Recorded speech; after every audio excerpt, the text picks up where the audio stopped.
अस्सलाम वालेकुम मां तन गाइड मसलो मत मेरे को दसा सब्जेक्ट पढ़ना से और बाकी सेकंड ईयर चैप्टर जिन दसा अंक पढ़ो क्रोमोसोम इन डीएनए दसा टॉपिक पढ़ना से modification in mRNA before translation त जेका ट्रांसलेशन थे थी त ठीक है उन्हें अग में केड़ो केड़ो एमआरएनए मॉडिफिकेशन थियो चन केड़ो केड़ो चेंजेस थियो चन ठीक है वो असा दसौंदा इन eukaryotes before leaving the nucleus mRNA is modified यानी यूकेरियोट्स में छा थींदो जदे एमआरएनए मतलब न्यूक्लियस का न विंदो है तो उन्हें में मॉडिफिकेशन थींदियो in order to become a mature mRNA for translation छाजला इंजन त जे उन एमआरएनए के मैच्योर बनायो वने ठीक है पेरा को एमआरएनए हुंदो वो इमेच्योर हुंदो ठीक है उन्हें का उन मैच्योर बनायो विंदो एंड सेकेंडरी एमआरएनए बनायो विंदो ठीक है बेन लफ्जन में कि एमआरएनए मॉडिफिकेशन इंक्लूड केड़ी मॉडिफिकेशन अचन थी number 1 splicing capping and addition of poly A tail ट्रे मॉडिफिकेशन अचन थी हिकड़ी स्प्लाइसिंग यो addition of cap and tail ठीक है केप बचे तो टेल बचे तो but in prokaryote cell transcription and translation both takes place in cytoplasm prokaryotes में जाती हो तो translation and transcription बई cytoplasm में थींदियूं आहिनि इन्हे करे छा थींदो therefore it does not require only modification any modification in mRNA for prokaryotic cell तो prokaryotic cell में कंहिं बि क़िस्म जी modification जी ज़रूरत न आहे छाकाणि त बई cytoplasm में थी थियनि genome of eukaryotic DNA contain coding and non-coding regions जेको यूकेरियोटिक जेको आहे सेल उन जो जेको जीनोम आहे वो ॿ शयूं कंटेन कंदो आहे हिकिड़ो कोडिंग ऐं नॉन कोडिंग हाणे विद इन द जीन ठीक आहे जीन जे अंदरि हाणे कोडिंग खे असां था चऊं एक्सांस रीजन ठीक आहे ऐं ॿियनि जेके नॉन कोडिंग रीजन्स आहिनि असां उन जेके जीन जा आहिनि असां उनखे इंट्रॉन रीजन था चऊं during transcription both exon and intron both coding and non coding are transcribe transcription ॿिन्ही सूदो ई थींदी ठीक आहे बट बिफोर ट्रांसलेशन पर ट्रांसलेशन का अग में छा थींदो नॉन कोडिंग रीजन्स यानी इंट्रॉन्स रिमूव कया वेंदा हाणे रिमूव छो था कया वञनि इन जा हिकिड़ो सबब इहो आहे त जेको इमेच्योर एमआरएनए हूंदो आहे उहो तमामु घणी लार्ज साइज जो हूंदो आहे छाकाणि त हिन में ॿई मौजूदु हूंदा आहिनि इंट्रॉन ऐं एक्सॉन पोइ जेको हिन में मॉडिफिकेशन कई थी वञे इंट्रॉन्स खे रिमूव कयो थो वञे त जीअं एमआरएनए जेको मैच्योर एमआरएनए आहे सेकेंडरी एमआरएनए उहो नंढो थो थिए इन करे हिनखे कयो वेंदो आहे remove The new mRNA only contain transcripts of exon region, यानी इंट्रॉन खे रिमूव करे सिर्फ एक्सॉन ही खणंदो आहे. The removal of intron and conversion of long primary mRNA into short secondary mRNA is called असां छा था चऊं without intron called RNA splicing. हाणे पहिरों जेको स्प्लाइसिंग आहे आरएनए जी उन में छा थो थिए रिमूवल ऑफ इंट्रॉन थो थिए ऐं कन्वर्जन थी थिए छाजी जेको लॉन्ग प्राइमरी एमआरएनए प्राइमरी यानी इमेच्योर एमआरएनए उनखे थे थी conversion into short secondary mRNA without intron असां उनखे आरएनए स्प्लाइसिंग था चऊं ठीक आहे it require small nuclear ribonucleoprotein इन्हनि खे छा जी ज़रूरत हूंदी आहे ही हिकिड़ी प्रोटीन आहे ठीक आहे नालो अथसि स्मॉल न्यूक्लियर राइबोन्यूक्लियोप्रोटीन ऐं कॉम्प्लेक्स आहे राइबोन्यूक्लियो यानी आरएनए प्रोटीन जो कॉम्प्लेक्स आहे RNA protein complex RNA splicing takes place in 3 steps जेका RNA splicing थिए थी वो टिनि जेका स्टेप्स में थी आहे step number 1 a group of SNRNPS हाणे ही जेको nuclear small nuclear ribonucleo protein आहे असां उन शॉर्ट फॉर्म में स्मॉल यानी SNRNPS था चऊं हाणे इन जो छा थींदो group of SNRNPS bind to intron of primary mRNA हाणे इन बाइंड था कनि हाणे कीअं मां तव्हांखे थोरो ॿुधायां थो त ही जेके आहिनि ही आहिनि एक्सॉन हेन इंट्रॉन हेन एक्सॉन हेन इंट्रॉन हाणे छा आहे SNRNPS पहिरां अची बाइंड थियूं थियनि इंट्रॉन्स सां ठीकु आहे हे प्रोटीन्स आहिनि ग्रुप आहे हिनजो ठीकु आहे इहो बाइंड थियो फर्स्ट जेको स्टेप आहे इहो हिते ख़तमु थियो second step binding SNRNPS and introns ठीकु आहे थी वियो cause mRNA which bring the 5 to 3 end ही जेको आहे इहो 5 end आहे ऐं ही 3 end आहे हाणे छा थो थिए ये जेके इंट्रॉन आहिनि इन में क्लोज़र था थियनि 5 to 3 end छा आहे क्लोज़र थो अचे ऐं हिकिड़ो लूप थो ठही वञे and make a loop which make a loop हाणे लूप कीअं था ठाहिनि थोरो तव्हां ॾिसो हे वेझो आहियो हे बि वेझो आहियो ही बि हटी वियूं था ठीकु आहे हाणे छा थियो लूप ठही वियो लूप कीअं ठहंदो मां तव्हांखे थोरो ॿुधायां ठीक है हेड़ी तरह ठही लूप ठीक है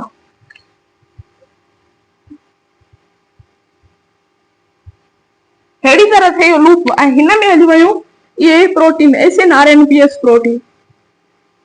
हाणे छा थियो अल्टीमेटली हे जेको 5 ऐं 3 एंड उहे पाण में विच में आया छाकाणि त जेका इंट्रॉन हा उहो लूप ठही हुई, जॻह छा थी वई थोरी घटि थी वई। हे 5 हिते अची वियो, ये जेको 3 आहे उहो हिते अची वियो, हे भरिसां अची वियो, ठीकु आहे, इहो हिते। इन दिस वे, इन तरीक़े सां छा थो थिए, the end of the exams also come closer, जेका end and exams थियूं ही, ठीकु आहे, इहे वेझो थियो अचनि, ॾिसो था हीउ वेझो आई, हीअ वेझो आई, ठीकु आहे, come closer and ultimately join each other, ऐं छा थी थियनि, join थियूं करे छॾनि हिक ॿिए सां।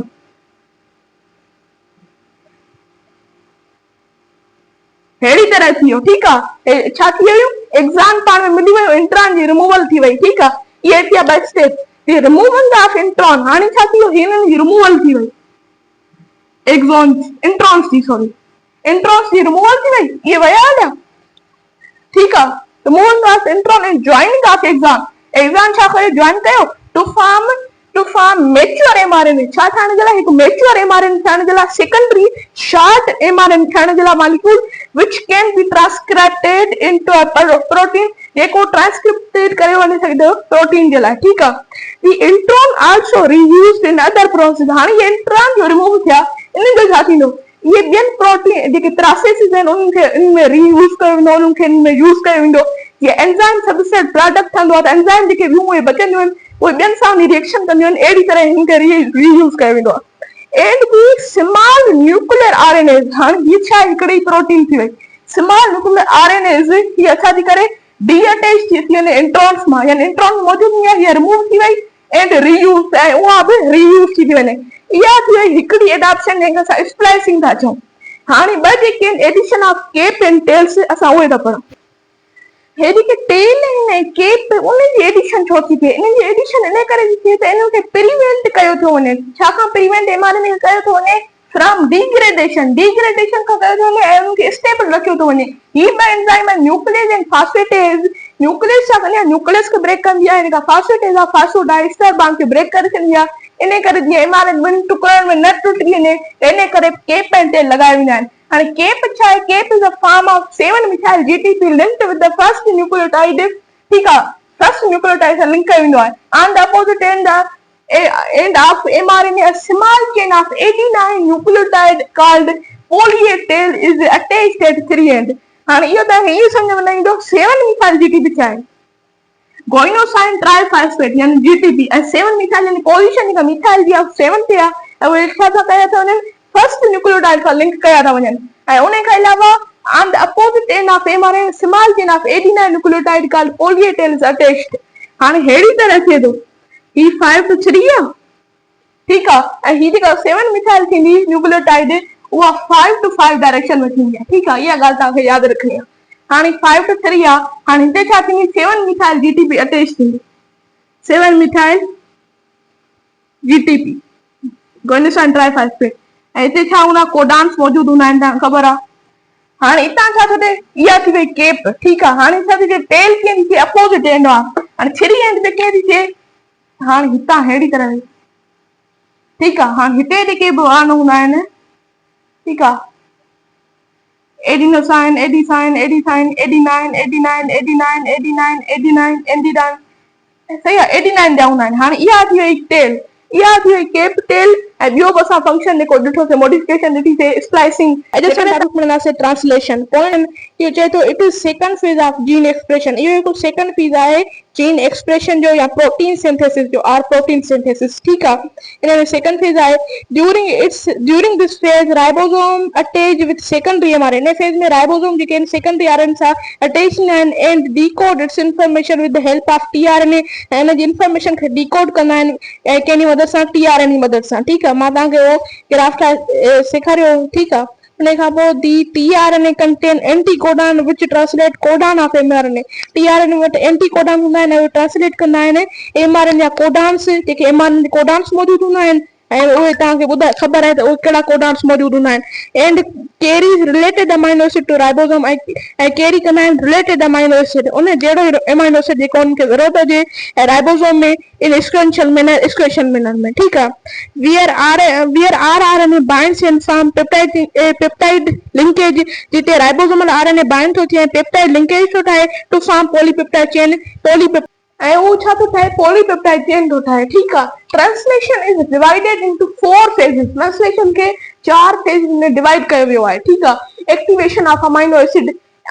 खे एक्टिव करणु ठीकु आहे formation of initiation complex elongation and termination एक 3 स्टेप असां ट्रांसक्रिप्शन में पढ़ियासीं इनिशिएशन कॉम्प्लेक्स जी फॉर्मेशन इलोंगेशन एंड टर्मिनेशन पर हिते हिकिड़ो स्टेप ही वधीक आहे एक्टिवेशन ऑफ अमाइनो एसिड तो पहिरां इन खे पढ़ंदा एक्टिवेशन ऑफ अमाइनो एसिड छा आहे इहो छा आहे cytoplasm of cell contain amino acid जो सेल जो साइटोप्लाज्म हूंदो आहे उहो कंटेन कंदो आहे अमाइनो एसिड ऐं कंहिंखां वरिता वेंदा आहिनि डाइजेस्टेड फूड मां अमाइनो एसिड वरिता वेंदा आहिनि या सेल जे अंदरि ठाहिया वेंदा आहिनि ठीकु आहे attachment of amino acid to its respective tRNA जॾहिं बि अटैचमेंट थे अमाइनो एसिड जी उनजे टीआरएनए यानी ट्रांसफर आरएनए ते त असां उन खे चवंदासीं एक्टिवेशन ऑफ अमाइनो एसिड चवंदासीं ठीकु आहे टीआरएनए इज 4 साइट्स टीआरएनए के केतिरियूं साइट्स आहिनि 4 साइटियूं ए बी सी डी इन हिसाब सां मां लिखियो आहे अमाइनो एसिड अटैचमेंट साइट विच अकर 3 एंड ऑफ टीआरएनए चेन हिकिड़ी अमाइनो एसिड अटैच थींदो आहे किथां 3 end of tRNA chain transfer RNA जीअं हूंदो आहे मां थोरो हिते ठाहियां जीअं इजी आहे टीआरएनए हीअ हिकिड़ी आहे 5 डायरेक्शन ॿी आहे 3 डायरेक्शन वारी हिते छा थींदो आहे अमाइनो एसिड अटैच थींदो आहे बिल्कुलु हिन जॻह ते ठीकु आहे हिते इहा ई ॻाल्हि लिखियल आहे उन खां पोइ आहे where 3 unpaired nucleotide are present उते 3 अनपेयर्ड न्यूक्लियोटाइड प्रेजेंट हूंदा आहिनि हिते यानी एडिनाइन हूंदो साइटोसाइन हूंदो गोनाइन हूंदो ठीकु आहे प्रेजेंट हूंदा आहिनि ऐं उहे छा कंदा आहिनि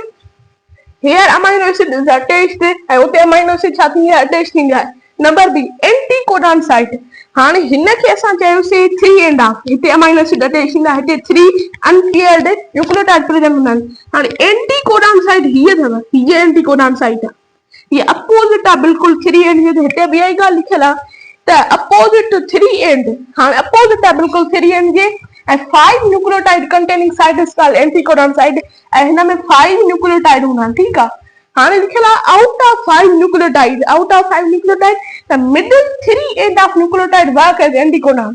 हाणे 5 मां सिर्फ 3 जेके आहिनि न थोरो मां हिन खे एंटीकोडान खे हीअं करे छा कयां ठीकु आहे हीअ एंटीकोडान हाणे हिते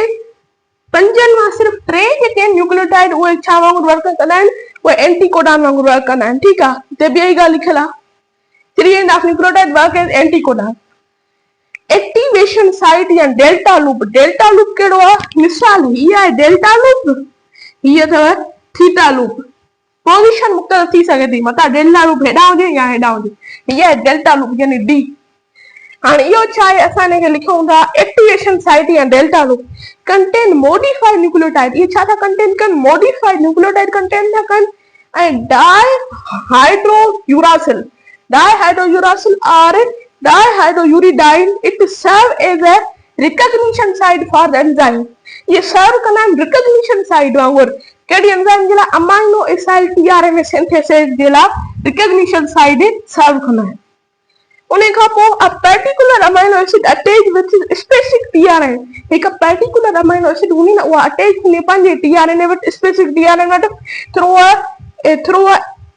एक्टिवेटिंग एंजाइम हाणे हिननि जो जेको कमु आहे न एक्टिवेशन साइट या डेल्टा लूप जो एंजाइम खे एक्टिवेट करणु ठीकु आहे एंजाइम खे एक्टिवेट हिन जो कमु आहे ऐं उन खां पोइ specific and different tRNA molecule exist in the cell for each of the 20 amino acid हाणे जेको specific and different tRNA molecule हूंदो न उहो एग्जिस्ट कंदो 20 अमाइनो एसिड वांगुरु हर सेल में उन खां पोइ थीटा लूप ही आहे ठीकु आहे recognize the specific place on ribosome ये छा कंदो recognize कंदो आहे specific place on ribosome यानी अमाइनो एसिड खे ॿुधाईंदो आहे त तव्हां हिन पासे ॾांहुं वञो यानी पाथ खे डिसाइड कंदो आहे ठीकु आहे हिन लेफ्ट ॾांहुं वञो या राइट ॾांहुं वञो इहो थीटा लूप जो कमु आहे ठीकु आहे to form tRNA ribosome complex during protein synthesis इहो हो number 1 activation of amino acid हाणे नंबर जेको 2 थींदो फॉर्मेशन ऑफ इनिशियल कॉम्प्लेक्स वो था फॉर्मेशन ऑफ इनिशियल कॉम्प्लेक्स हाणे कीअं थींदो formation of initial complex is a crucial and first step in translation हाणे तमाम घणो ज़रूरी आहे ऐं ट्रांसलेशन जो फर्स्ट स्टेप आहे कि initial complex is formed by the assembly of ribosome mRNA and the first amino acid tRNA molecule यो कीअं ठहंदो असेंबली थींदी सभिनी जी ठीकु आहे first amino acid tRNA complex contain modified methionine जेको फर्स्ट अमाइनो एसिड जेको थींदो न अमाइनो एसिड tRNA कॉम्प्लेक्स उन में मॉडिफाइड मिथियोनिन हूंदी हाणे तव्हां सम्झो हीअ आहे तक़रीबन ठीकु आहे सेल हीअ आहे mRNA हीअ तव्हां निकिरी आयो ठीकु आहे हीअ तव्हां निकिरी आयो हाणे हिन ते कोडान्स मौजूदु हूंदा आहिनि कोडान्स ठीकु आहे हेतिरा कोडान्स मौजूदु हूंदा मिसाल हिन ते लिखियल आहे AUG हिते लिखियल आहे CCC हिते लिखियल आहे GGG ऐं हिते लिखियल आहे UAA ठीकु आहे इहो कोड लिखियल आहे ऐं मिसाल ही छा जे लाइ आहे फर्स्ट इनिशियल कॉम्प्लेक्स मिथियोनिन जे लाइ ऐं ही मतिलबु मुख़्तलिफ़ अमाइनो एसिड जो हूंदी पिरोलिन जे लाइ ऐं हीअ जेका हूंदी उहा हूंदी वेलाइन जे लाइ ऐं उन खां अलावा UAA इहा हूंदी ग्लाइसरीन जे लाइ ग्लाइसरीन ठीकु आहे इहा अमाइनो एसिड जे लाइ हूंदी हाणे छा थींदो हिते अची राइबोसोम अटैच थींदो ठीकु आहे हिते अची राइबोसोम अटैच थी वियो हाणे छा थींदो हाणे जेको ही tRNA आहे ट्रांसफर RNA हाणे इन जो रोल आहे ठीकु आहे हिन जे मथां कोड हूंदो हाणे इहो डायरेक्ट ईंदो हिन में त इहो अची वेंदो हिन में त इहो हितां हितां हितां ऐं हितां ही हिते नोट कंदो त हिते कहिड़ी अमाइनो एसिड आहे पोइ मतिलबु ही निकिरी वेंदो हितां निकिरी वेंदो ठीकु आहे हितां निकिरी वेंदो ऐं हिन जे मथां कोड छा अची वेंदो हिन जे मथां हिन जो उबतड़ अची वेंदो UAC हिन जे मथां कोड अची वियो हाणे वरी ही राइबोसोम हितां हटी करे हाणे वरी हिन ते अटैच थींदो ऐं अहिड़ी तरह ई वरी tRNA हिन में वेंदो अहिड़ी तरह इंफॉर्मेशन ईंदी आख़िर में जॾहिं हिते ईअं कंदा कंदा पहुचंदा पोइ हिते लिखियलु हूंदो स्टॉप पोइ ही tRNA हितां हटी वेंदो ऐं जेको आहे सो राइबोसोम हितां हटी वेंदो इहा हिते ई थींदो इहा सॼी स्टेप्स जी इहा ई कहाणी हूंदी वारे सां पढ़ंदासीं ठीकु आहे त इहो पढ़ी आयासीं उन खां पोइ first amino acid tRNA complex contain modified methionine ठीकु आहे मिथियोनिन उन खां अलावा त initiation formation complex is metabolised by an enzyme initiation factor 1 हाणे जेको इहो थींदो न प्रोसेस इनिशिएशन कॉम्प्लेक्स फॉर्मेशन इहा हिकु एंजाइम कराईंदी हिन एंजाइम जो नालो आहे इनिशिएशन फैक्टर 1 ठीकु आहे during this process 5 end of mRNA molecule also bind to the smaller subunit of ribosome with the help of another enzyme initiation factor 2 ठीक है ये भी एंजाइम थी in the last of the initiation complex formation process large subunit is placed on smaller subunit जेको large subunit था वो place थींदो smaller subunit जे मथां इहो थियो initiation formation of initiation complex elongation ॿ स्टेप जेके आहिनि हिकिड़ो आहे एक्टिवेशन ऑफ अमाइनो एसिड उहो पोइ लेक्चर में डिस्कस करे आयासीं ऐं जेको ॿियो फॉर्मेशन ऑफ इनिशियल कॉम्प्लेक्स उहो बि करे आयासीं हाणे आहे elongation छा आहे elongation is the phase of protein synthesis हिकु प्रोटीन सिंथेसिस जो हिकिड़ो फेज आहे पाथवे आहे ठीकु आहे that is responsible for the growth of polypeptide chain ऐं इहो छाजे लाइ रेस्पॉन्सिबल आहे जेका पॉलीपेप्टाइड चेन आहे उनजी ग्रोथ जे लाइ ठीकु आहे पोइ लेक्चर में असां जेका शिकिल डिस्कस कईसीं राइबोसोम उन खां अलावा एंटी कोडान वग़ैरह पोइ ट्रांसफर RNA अचे थो राइबोसोम में ठीकु आहे उन खां पोइ उतां पुछे पियो इंफॉर्मेशन ऐं उतां अमाइनो एसिड उहो जेका पर्टिकुलर अमाइनो एसिड जी प्रोटीन सिंथेसिस जे लाइ ऐं उहो खणी पियो अचे ठीकु आहे त पॉलीपेप्टाइड चेन इन तरीक़े सां ठहंदी थी वञे अमाइनो एसिड जे विच में ठीकु आहे in this stage in a stage में छा थींदो amino acid are brought to the ribosome by transfer RNA and linked together to form a chain in a stage में छा थींदो amino acid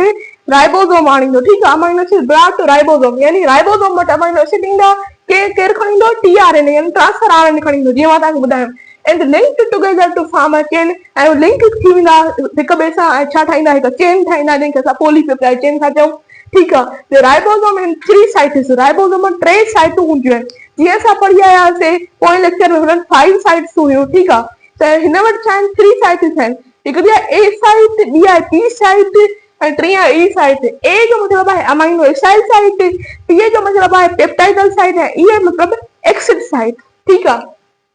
tRNA with appropriate amino acid bind at the site A site ठीकु आहे amino acid हिकु appropriate amino acid सां ठीकु आहे tRNA हिकु एप्रोप्रिएट अमाइनो एसिड सां जिते बाइंड थिए ऐं उहा हुन साइट कहिड़ी थींदी, ए साइट थींदी, ठीकु आहे, amino acid site. It's anticodon bearing amino acid tRNA complex with the help of enzyme called elongation factor। ऐं इहो कहिड़े तरीक़े सां थो थिए, हिकु एंजाइम जी मदद सां थो थिए, हिनखे elongation factor था चऊं। In the next step, ॿी स्टेप में छा थींदो, पेप्टाइडल ट्रांसफरेज, हीअ हिकिड़ी ॿी एंजाइम आहे, ठीकु आहे। पेप्टाइडल ट्रांसफरेज इहा रिलीज थींदी फ्रॉम पी साइट। हाणे इहो तव्हांखे ईअं सम्झ में न ईंदो, मां तव्हांखे हिते थोरो ड्रा करे ॾेखारियां त ही अहिड़ी तरह हूंदो, ठीकु आहे। राइबोसोम जो जेको हिकिड़ो हूंदो आहे वॾो पार्ट हूंदो अहिड़ी तरह, ऐं ॿियो जेको हूंदो आहे उहो नंढो पार्ट हूंदो आहे, ठीकु आहे। हाणे हिते हिकिड़ी साइट ठहंदी, ठीकु आहे, ॿी साइट, हीअ टी साइट। हाणे हिन साइट खे त असां चऊं ए साइट, जंहिंमें छा थींदी, अमाइनो एसिड टीआरएनए खणी ईंदो, एप्रोप्रिएट अमाइनो एसिड। हीअ आहे पेप्टाइडल साइट ऐं हीअ आहे एक्सिड साइट, ठीकु आहे। ऐं मां जेकॾहिं हिन जा नाला थोरा नंढा करे ॾियां जीअं सम्झ में अचनि, ई, हीअ पी ऐं हीअ ए, ठीकु आहे। हाणे हिननि में छा थींदो, हाणे हिकिड़ी एंजाइम निकिरंदी पेप्टाइडल ट्रांसफरेज, किथां पी साइट मां निकिरंदी, पी साइट मां निकिती पेप्टाइडल ट्रांसफरेज रिमूव कंदी अमाइनो एसिड खे। हाणे छा आहे, हिते ट्रांसफर आरएनए पियो हूंदो आहे, ठीकु आहे, हे ट्रांसफर आरएनए पियो आहे, हिते बि ट्रांसफर आरएनए इंफॉर्मेशन खणी आयो आहे, हीअ बि पियो आहे, ऐं हिते बि ट्रांसफर आरएनए आयो आहे, ठीकु आहे, तव्हांखे सम्झाइण जे लाइ ॿुधायां, ठीकु आहे। हिते हाणे छा थींदो, हिते ट्रांसफर आरएनए पियो आहे, हाणे इहो केरु एंजाइम रिमूव कंदी, इहा एंजाइम आहे पेप्टाइडल ट्रांसफरेज, हिन अमाइनो एसिड खे रिमूव कंदी एक्सिड साइट जे तरफ़, ठीकु आहे। ऐं हिते जेको एक्सिड साइट वटि अमाइनो एसिड मौजूदु आहे, इहो पोइ काॾे हलियो वेंदो, इहो ॿाहिरि हलियो वेंदो, ठीकु आहे। ऐं हीउ जेको आहे हीउ हिन तरफ़ अची वेंदो, कंहिंजी मदद सां, पेप्टाइडल ट्रांसफरेज में, ठीकु आहे। हीउ हेॾे हलियो वियो ऐं हीउ जेको आहे ही टीआरएन हेॾे हलियो वियो, ठीकु आहे। पोइ छा थींदो, पोइ हीउ जेका ए साइट आहे, जॾहिं हीउ हेॾे हलियो वेंदो ऐं हीउ एक्सिड थींदो, त हीउ जेको अमाइनो एसिड आहे उहो पी साइट ॾींदो, यानी ए साइट वारो शिफ्ट कंदो हिन तरफ़, ठीकु आहे, हिन तरफ़ शिफ्ट करियो, यानी हीउ हेॾे शिफ्ट करियो त हीउ हीअं थी वियो। हाणे तव्हां ॻाल्हि बिल्कुलु सम्झिया हूंदव। ऐं हीउ जेको ख़ाली थी वई ए साइड, हिते हिकिड़ो नयो अमाइनो एसिड ईंदो ऐं उनखे न्यू अमाइनो एसिड, ठीकु आहे,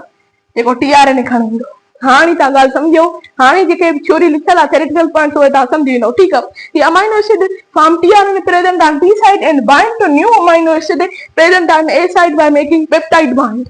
हाणे पेप्टाइड बॉन्ड ठाहींदो, हीउ हेॾे हलियो वेंदो, हे हेॾे हलियो वेंदो, ऐं हितां न्यू अमाइनो एसिड ईंदो। It takes place at the site on large subunit, ही लार्ज सबयूनिट अथव, ठीकु है, जंहिंखे असां छा था चऊं, केटालिटिक साइट था चऊं, केटालिटिक साइट, राइबोसोम जो लार्ज सबयूनिट थी। After it, ribosomal subunit slightly move along the mRNA from 5 to 3। उन खां पोइ जेको राइबोसोमल जो सबयूनिट हूंदो उहो स्लाइटली मूव कंदो, कहिड़ी डायरेक्शन में, 5 to 3 डायरेक्शन में। And so that empty tRNA shift in E site, ठीकु आहे, ई साइट ते शिफ्ट थींदो, while the tRNA A site shifted to P site। ही ए वारो जेको पी ते आयो ऐं जेको नओं ईंदो अमाइनो एसिड उहो ए साइट ते ईंदो, छाकाणि ए साइट ख़ाली आहे, ठीकु आहे। A new codon is exposed on A site।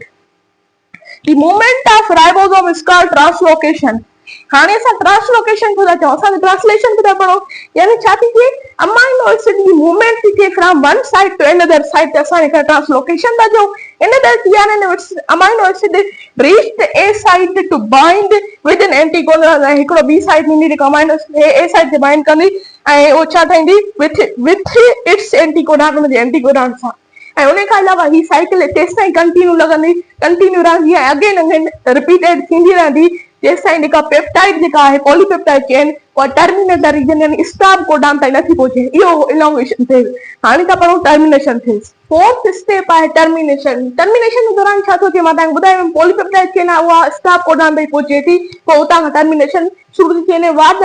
When the ribosome reached that stop codon, which is called as nonsense codon, this codon does not bind with any tRNA, so no elongation takes place further। तो उन्हें के जेको nonsense codon आहे वो कंहिं बि tRNA सां bind न कंदो आहे, उतां खां tRNA जेका elongation आहे उहा वधीक न थींदी। Now the polypeptide chain is released from ribosome। त जेका polypeptide chain आहे उहा राइबोसोम खां अलॻि थी वेंदी by separating ribosomal subunit from mRNA, ठीकु आहे। इहो थियो टर्मिनेशन फेज। हाणे असां पढ़ंदासीं difference between prokaryotes and eukaryotes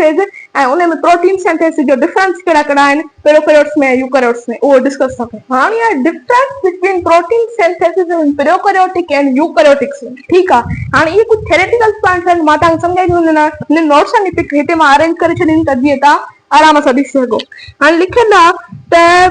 prokaryotes have ribosome इन साइटोसोल। जेके प्रोकैरियोट्स आहिनि उनजो जेको राइबोसोम हूंदो आहे साइटोसोल में हूंदी आहे, इन करे जेका ट्रांसक्रिप्शन ऐं ट्रांसलेशन थींदी उहा ॿई छा में थींदियूं साइटोसोल में थींदियूं। ठीकु आहे, while the ribosome of eukaryote, उहो जेको यूकैरियोट्स में हूंदो आहे राइबोसोम उहो किथे हूंदो आहे, या त उहो फ्रीली साइटोप्लाज़म में हूंदो आहे या त उहो रफ एंडोप्लाज़म रेटिकुलम सां बाइंड थियल हूंदो आहे। सो थी सघे थो त उहो फ्रीली ट्रांसक्रिप्शन या ट्रांसलेशन थिए या एंडोप्लाज़म रेटिकुलम सां बाइंड करे थिए। हाणे आहे प्रोकैरियोट। प्रोकैरियोटिक जेको जीन आहे या डीएनए उहो हूंदो आहे साइटोसोल में। ठीकु आहे, तो सो जेके ॿई ट्रांसक्रिप्शन ऐं ट्रांसलेशन आहिनि उहे किथे थींदियूं, उहे साइटोसोल में थींदियूं, जीअं मां तव्हांखे ॿुधायो। हाणे यूकैरियोट्स में जेको